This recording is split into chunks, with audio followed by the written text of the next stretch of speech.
ખાસ ધ્યાન આપજો. આજે આપણે જોવાનું છે આખું અલગ જ છે ટોપિક. જૂની ચોપડીમાં ટોપિક નીકળી ગયેલો બેટા, એટલે સેમેસ્ટર એટલે આપણે કોરોનાના લીધે અત્યારે ટોપિક નીકળ્યો નથી, પણ બહુ મસ્ત ટોપિક છે, વિદ્યુત ભારનું પ્રેરણ.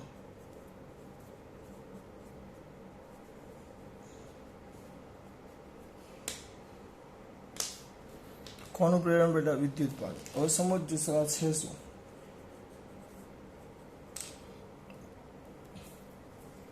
કોને કહેવાય વિદ્યુત ભારનું પ્રેરણ? સર તમારો વાર. હા હા, મારો જ વાર, હું જ કરાવીશ. હવે વિદ્યુત ભારનું પ્રેરણ એટલે ઉત્પન્ન કરવા. વિદ્યુત ભારનું પ્રેરણ એટલે ઉત્પન્ન કરવા. કોને ઉત્પન્ન કરવા? વિદ્યુત ભારને. બરાબર. કાલે મારા દીકરાઓને પેલો એક દાખલો આપણે કરેલો યાદ હોય તો? કયો દાખલો હતો? કદાચ મારા દીકરાઓએ જોયો હોય તો પેલો આવો કે આ ગોળો છે, આ બીજો ગોળો છે, સમાન ગોળા છે, આના પરનો વિદ્યુત ભાર Q છે અને આના પરનો વિદ્યુત ભાર 0 છે. જ્યારે આ બંનેને એકબીજાના સંપર્કમાં લાવવામાં આવે, એકબીજાના સંપર્કમાં લાવવામાં આવે બંનેને, તો આ જ્યારે બંનેને એકબીજાના સંપર્કમાં લાવવામાં આવે ત્યારે વીજભાર સમાન ગોળા હોય તો બંને પર વીજભાર અડધો અડધો થઈ જાય, Q/2 Q/2. તો આ કેમ આવું થાય આપણે સમજવાનું છે. હું તમને આખું લોજિક સમજાવીશ. આપણે આખું લોજિક યાદ નથી રાખવાનું. આમાં હું આજે ખાલી કોન્સેપ્ટ જ ક્લિયર કરાવીશ.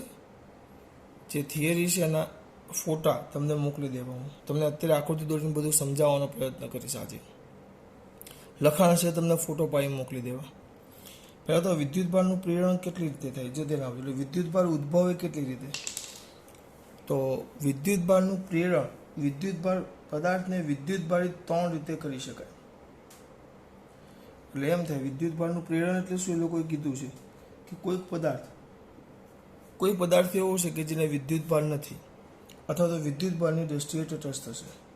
હવે એની બાજુમાં કોઈક વીજભારિત વસ્તુ લાવી એને વિદ્યુતભારિત કરવાનો અથવા અન્ય કોઈક રીતે એને વિદ્યુતભારિત કરવાની રીતને વિદ્યુતભારનું પ્રેરણ કહેવાય.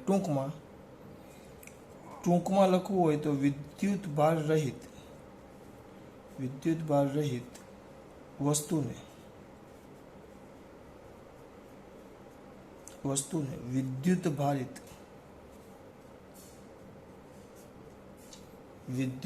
રહિત વસ્તુને વિદ્યુતભારિત કરવાની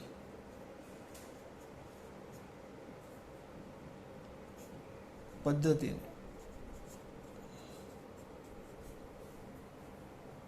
વિદ્યુતભારનું પ્રેરણ કહેવાય. ટૂંકમાં લખું છું.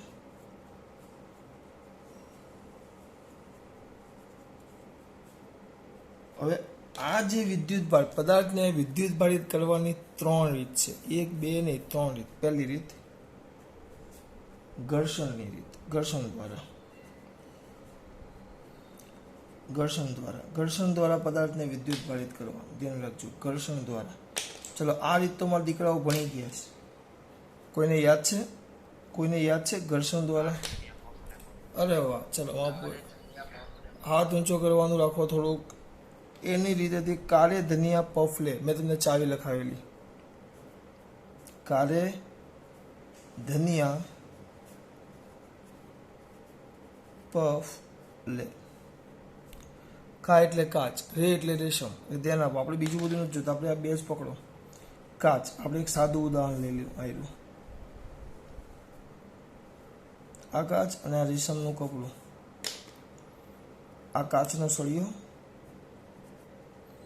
અને આ રેશમનું કપડું, બંનેને એકબીજા સાથે ઘસવામાં પહેલા વીજભારની દ્રષ્ટિએ તટસ્થ થશે. શરૂઆતમાં આનો વીજભાર પણ Q0, Q1 પણ 0, Q2 પણ 0. હવે જ્યારે ઘસવામાં આવે, અહીંયા લખી નાખું છું, ઘસવામાં આવે તો આપણે લખેલું છે અહીંયા, ઘસવામાં આવે એટલે ઘર્ષણથી એકબીજા સાથે ઘસે. આમ સળિયાને આમ લઈને ઘસવામાં આવે, એની સાથે આમ ઘસીએ આપણે તો શું થાય? અહીંયા લખેલું છે કારે ધનિયા. કા એટલે કાચ ધન થાય. ઘસવામાં આવે તો ઇલેક્ટ્રોન ક્યાં જાય છે? ઘસવામાં આવે તો આ તમે સળિયો જે મૂક્યો છે આ અને આ રેશમનું કપડું છે, તો ઇલેક્ટ્રોન સળિયામાંથી ઇલેક્ટ્રોન કૂદકો મારી આમ ચાલ્યો છે અહીંયા આમ છે ઇલેક્ટ્રોન, એટલે આણે શું કર્યું? ઇલેક્ટ્રોન ગુમાવ્યા. આ ઇલેક્ટ્રોન ગુમાવે છે અને આ મેળવે છે, એટલે આ ધન વીજભારિત થાય અને આ ઋણ વીજભારિત થાય. એટલે વીજભાર રહિત પદાર્થ જે હતા એ વિદ્યુત ભારિત થયા. વીજભાર રહિત જે પદાર્થ હતા એ વિદ્યુત ભારિત થયા.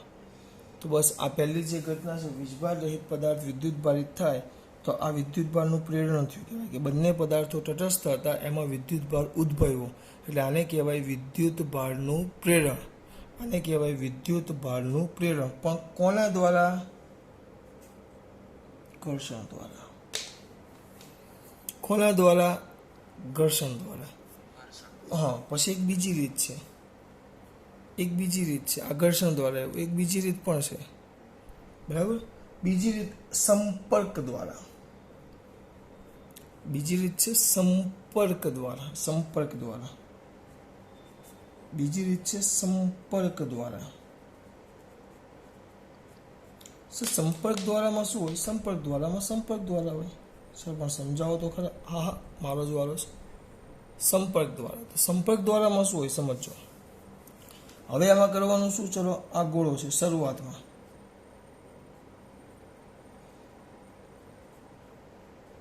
હા, પણ સમાન બે ગોળા લઈએ છે, સમાન ગોળાઓ લઈએ છે આ શરૂઆતમાં અને અંતે. તો શરૂઆતમાં કેવું હોય કે બે ગોળા મેં લીધા, આ પહેલો અને આ બીજો. આ પહેલા ગોળાનો વીજભાર, આ બંને, આ પહેલો ગોળો છે આપણો, આ બીજો ગોળો છે, આનો વીજભાર Q છે અને આનો વીજભાર 0 છે. હજી સંપર્કમાં નથી લાવ્યું, પણ જેવો હું સંપર્કમાં લાવું, આમ અહીંયા ધ્યાન બેટા, જેવો હું ક્યાં લાવું? સંપર્કમાં. આમ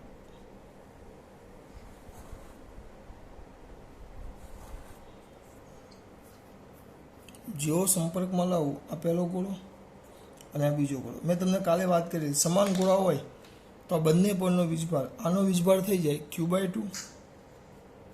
સ્પીકર બંધ કરો. આનો પણ વીજભાર થઈ જાય Q/2. બંનેના વીજભાર થઈ જાય Q/2. એટલે જે વીજભાર છે એ કેવા થઈ ગયા બેટા? અડધા. તો આવું કેમ? પહેલા વીજભાર હતો Q અને 0 અને આ Q/2. આ તો કાલ ચલાવેલું, સમાન હોય તો બંનેમાં વીજભાર અડધા થઈ જાય. પણ આવું કેમ થાય? આવું કયા હિસાબે થાય? એમ આવું થવા પાછળનું રીઝન શું? કેમ વીજભાર અડધા થયા? હવે આના માટે આપણે વસ્તુ સમજીએ, એ પાછળ હું તમને સમજાવું એનું રીઝન, એનું કારણ શું. બે ગોળાઓ નજીક લાવો તો થાય શું? હવે કીધું કેવું છે? આનો વીજભાર Q કીધો છે, એટલે એક તટસ્થ છે. તટસ્થ ગોળો એટલે એનો મતલબ એમ નહીં કે ચાલો આપણે બે ગોળા હતા, આ ગોળો તટસ્થ છે, હું એમ કહું આ ગોળો તટસ્થ છે, મેં તમને એમ કીધું પહેલા. તો એનો મતલબ એમ નહીં કે આ ગોળામાં વીજભાર નથી. નકર અમુકના મનમાં એવું થાય કે સર તમે તટસ્થ ગોળો કીધો, એનો મતલબ એમ થાય therefore the reason is that કે આમાં કોઈ વીજભાર જ નથી. ના બેટા, એવું નહીં, એવી ખોટી વાતો નહીં કરવાની. આમાં વીજભાર છે, પણ આ કેવું છે ખબર બેટા? આ કેવું છે? વીજભાર છે, પણ જેટલા ધન વીજભાર છે એટલા જ ઋણ વીજભાર, જેટલા ધન વીજભાર એટલા ઋણ વીજભાર. એટલે બધા જેટલો ધન એટલો ઋણ, જેટલો ધન એટલો ઋણ. સો તમે આવું કર્યું છે, મેં એક પરમાણુના જેટલા ધન એટલા ઋણ દર્શાવ્યા છે. એટલે મેં એક આ દંપતી જેવું દર્શાવ્યું છે, દંપતી. બરાબર, એક દંપતી છે, દંપતી એક કુટુંબ છે, એટલે એક પરિવાર, પતિ પત્ની, એક ગામ છે, એમાં જેટલા પતિ એટલા પત્ની. એટલે મગજમારી નહીં, દરેકને પોતાની એક પર્સનલ પત્ની છે. જેટલા ધન વીજભાર એટલા ઋણ વીજભાર, એટલે આ વીજભારની દ્રષ્ટિએ તટસ્થ છે. બરાબર. અને બાજુમાં આપણે એક ગોળો લીધો છે, ગોળો જે ધન વીજભારિત છે. પણ હું તમને એક વસ્તુ કહું, આ બાજુમાં ગોળો છે ને, આ ગોળો ધન વીજભારિત છે. ધન વીજભારિત એટલે એનો મતલબ એમ થયો કે એમાં ઇલેક્ટ્રોન ઓછા છે. હું શું કરું છું? હું ખાલી સમજૂતી માટે આ જે ધન વીજભાર છે, ધન વીજભાર, એને પુરુષ તરીકે લઈ લઈએ. અને ઋણ વીજભારને સ્ત્રી તરીકે લઈ લઈએ. બરાબર. હવે આમાં શું થશે? ધન વીજભારિત છે. મારો શબ્દ એવો છે, એટલે છે ધન વીજભારિત છે. બરાબર. તો એનો મતલબ એવો થયો કે આમાં ધન વીજભાર વધારે છે. હા, ધન ને ઋણ તો ખરા, પણ સાથે સાથે કેટલાક ચોખ્ખા ધન વીજભાર પણ છે, એ પણ ધ્યાન રાખજો. ધન ને ઋણ તો ખરા જ, પણ સાથે સાથે કેટલાક ચોખ્ખા ધન વીજભાર છે. એટલે જો અહીંયા જો તમે ધ્યાનથી જુઓ તો એક આ 1, આ 2, આ 3, આ 3 એકલા ધન વીજભાર છે, અને આ બાજુ ધન ને ઋણ બંને છે. એટલે આ તટસ્થ છે વીજભારની દ્રષ્ટિએ, અને આમાં આ તટસ્થ છે, અને આમાં ધન ને ઋણ બંને છે. એટલે હવે આમાં એકલો, આને ધન ને ઋણ, એટલે આ જો ધન એટલા ઋણ, આ ધન એટલા ઋણ, આ ધન એટલા ઋણ, આ ધન એટલા ઋણ, એટલે આ તટસ્થ થઈ ગયું. પણ આ ભાગમાં 1, 2 અને 3 એકલા ધન વીજભાર છે, એટલે આનો વીજભાર +3 છે. અથવા હજી એક દોડવું હોય તો દોડ નાખો, 4 છે. જો આ બાજુ +4, ધન 4 વીજભાર છે. ટૂંકમાં 4 વીજભાર ધન આવ્યા ન હોય, પણ આને 4 ઇલેક્ટ્રોન પહેલેથી ઓલરેડી કોઈને આપી દીધા હોય. બરાબર.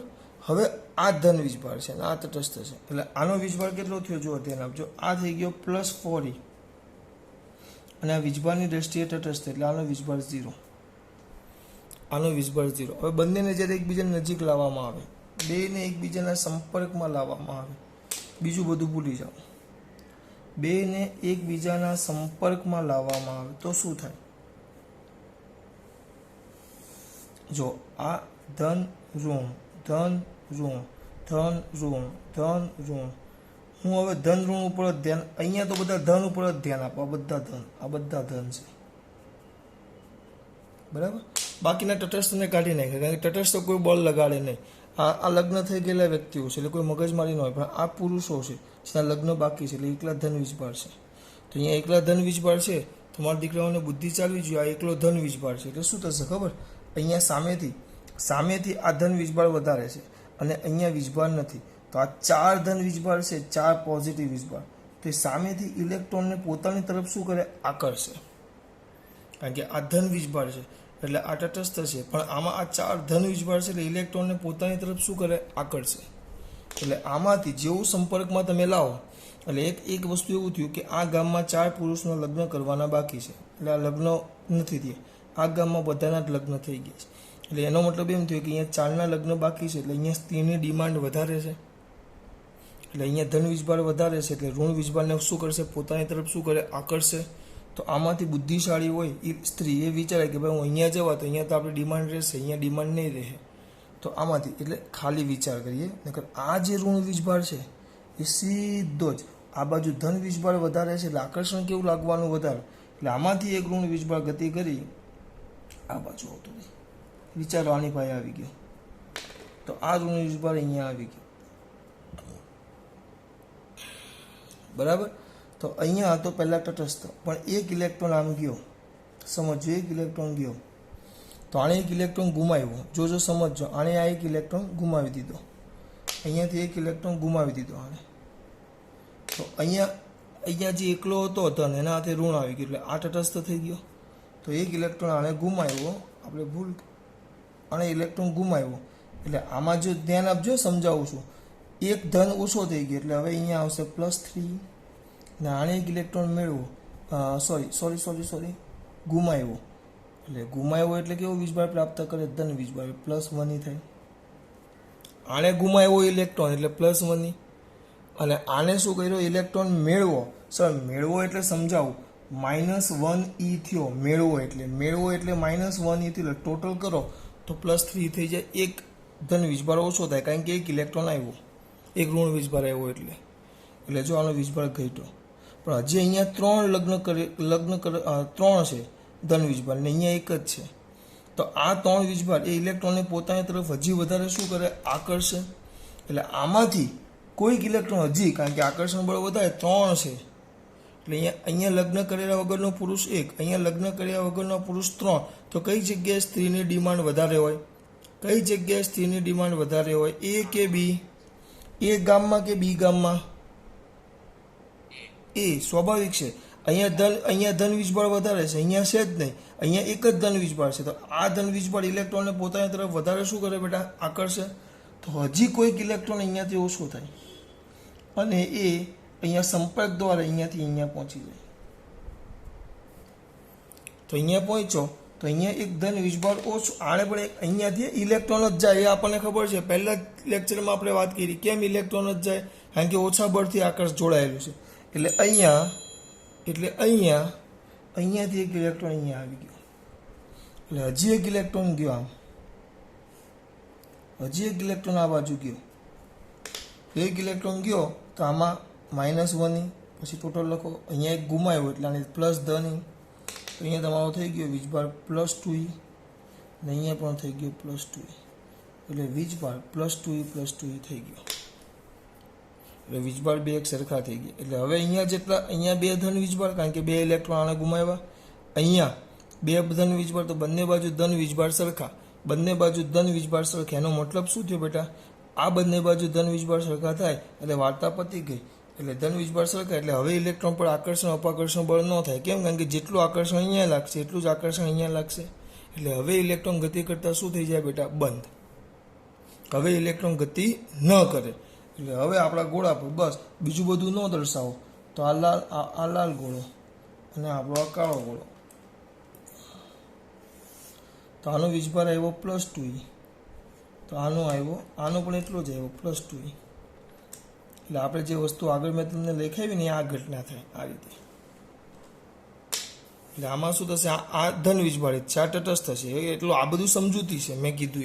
તમારે તો યાદ એ રાખવાનું કે આ ધન છે ને આ તટસ્થ થશે. બેની બાજુમાં લાવો તો શું થશે? આ ધન છે ને આ તટસ્થ હતું ને આ ધન હતો. બેની બાજુમાં લાવો તો આ ધન વીજભાર છે એ બાજુના ગોળામાંથી ઇલેક્ટ્રોન હોય ઋણ વીજભારને પોતાની તરફ શું કરે? આકર્ષે, કારણ કે આ ધન વીજભાર છે. એટલે ઇલેક્ટ્રોન આ બાજુ જાય. બધા એક સાથે ન જાય, ઘટના બહુ સ્પીડમાં હોય આ રીતે થાય. પહેલાં એક જાય તો હજી આ 3+E છે ને આ +1E છે, એટલે જે આમાં એક ધન વીજભાર છે હજી એક જશે. તો આમાં બે ધન વીજભાર ને આમાંય બે ધન વીજભાર, બંનેમાં વીજભાર એક સરખા થઈ ગયા. એટલે હવે વિદ્યુતભાર જતા બંધ થઈ જાય. હવે વિદ્યુતભાર ગતિ ન કરે. એટલે બંનેનો વીજભાર ક્યાં સુધી સરખો થાય? +2E. ક્યાં સુધી સરખો થાય? +2E. એટલે આપણે જે વીજભાર કેટલો હતો, એટલે જો અહીંયા જે હતો એ અડધો થઈ ગયો. આ Q લેવ ને આ 0 હતો તો +2E અને +2E, એટલે Q હતો અને 0 હતો તો Q/2 થઈ ગયો. જો મારે તમને આ સમજાવવાનું છે. તમારે આ કોઈને કહેવાનું નથી, તમને આ કોઈ પૂછશે પણ નહીં. આ રીતે વિધાને દોરવાનું નથી, પણ મેં તમને લોજિક સમજાવ્યો. લોજિક ખબર પડી બેટા? સર તમે એમ કીધું કે ગોળા એક સરખા હોય તો આવું થાય, પણ સર એવું બને ને કે ગોળા અલગ હોય તો? અલગ એટલે કે બે ગોળા સમાન ન હોય તો? એવું કમ્પલસરી થોડું જ કે બેમાં વીજભાર અડધા જ વેચાઈ જાય. હા, તો એના માટે એક વસ્તુ પછી એના કદ ને ક્ષેત્રફળ ને પૃષ્ઠ ઘનતા ને બધું આપણે ભણવાનું છે. એ આવશે આગળની થિયરીમાં, હજી આ પાઠમાં જ આવશે. બીજા કોઈ વર્ષો પુરાના પાઠની વાત નથી કરતો, આ પાઠમાં જ કહું છું. એટલે આ શું થશે? એક સરખા એકબીજાની અસર. એટલે આમાં બે ટોપિક મેં તમને ચલાવ્યા, જો સમજજો ખાસ. ત્રીજો ટોપિક આપણે અલગથી જોઈશું અલગ લેક્ચરમાં. એટલે આટલી મારા દીકરાઓને ખબર પડી આ બે છે. તમારે અત્યારે આ યાદ રાખો કે એક તો સીધું ઘર્ષણ કાચનો સળિયાવાળો, અને બીજું માવો નથી બનાવતો કાચના સળિયાવાળો, અને બીજું કયું આ ગોળાવાળો. આ ગોળાવાળા MCQ પૂછાય છે અમુક વાર, જે પેલો કાલે કરાવેલો કે બાજુના સંપર્કમાં આવે. જો સરખા હોય તો અડધા થાય, સરખા ન હોય તો સર જો વીજભાર બે ગોળા, અહીંયા નોંધ કરીને બાજુમાં લખી નાખું છું. દાખલા તરીકે આ બે ગોળા છે. આ પહેલો ગોળો A છે, આ ગોળો A છે અને આ ગોળો B છે. આના પરનો વીજભાર Q છે અને આના પરનો વીજભાર Q/2 છે. સર બે ગોળા સરખા ન હોય તો? જો ગોળા સરખા હોય અને વીજભાર તો તમે અડધા કરી શકો. ગોળા સરખા છે પણ વીજભાર સમાન ન હોય તો આવું હોય તો વીજભાર હોય તો કાલ દાખલો કરાવેલો યાદ જ રાખવાનો. તો સીધું એનો સરેરાશ લઈ લેવાનું. ટૂંકમાં સરેરાશ એટલે ખબર છે સરવાળો ભાગ્યા 2, કારણ કે બે વીજભાર છે એટલે. તો એ કેટલો થાય? 2 ને 1 3, 3Q/4 આ રીતે. આ ભૂલતા નહીં. એટલે આ કમ્પલસરી સરેરાશ લેવાનું. સરેરાશ આ ધ્યાન રાખજો, આપણે કાલે કરેલું છે. એટલે આ વસ્તુ બે ધ્યાન રાખો. હવે આના પછીનો જે થોડોક ટોપિક બાકી રહ્યો છે, થોડોક ટોપિક એ નેક્સ્ટમાં જોઈએ. હવે છે આ હતું, એક હતું ઘર્ષણ, એક હતું સંપર્ક, અને હવે છે સંપર્ક વગર ત્રીજો ટોપિક એ નેક્સ્ટ પીરિયડમાં જોશું. ચલો, ખાસ વાત. જય શ્રી કૃષ્ણ.